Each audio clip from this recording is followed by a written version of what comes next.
I'll just send you the briefing. Just take a look at our website. Anything is possible. We just need something really small.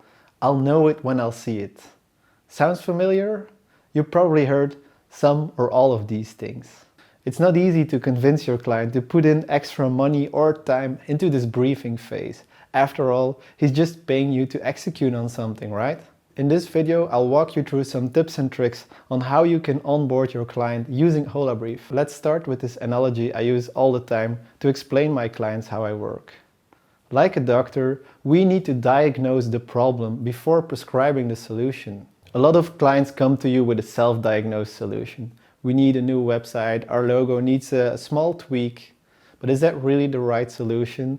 Will that actually solve the problem? There are a million ways to create a website or to create a logo. That is why you and your client need to figure out together how the solution will look like and why it's there in the first place.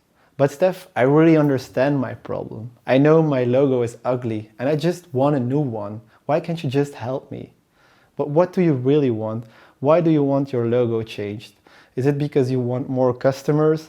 Isn't the logo reflecting the personality of your brand anymore? What is it really about?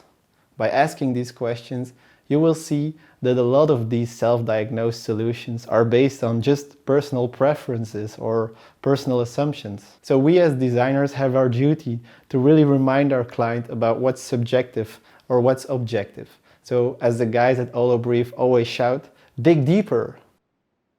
Here are some ways to reassure that doing the creative brief together with your client will be valuable for him.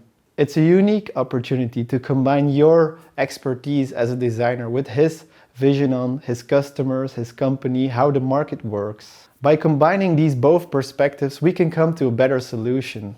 And here's the kicker. By doing all this work up front, there will be less iterations and more trust throughout the creative process. It's magic, right? By making sure we're on the same page before we start the actual work, we will be moving faster in the right direction. By doing this briefing, we're not only just defining the parameters for this project, we're defining a long-term goal for the client's company. Investing time in this briefing phase always pays off. It saves time, builds trust, and makes the overall workflow smooth and professional. So how about you get started on that first project?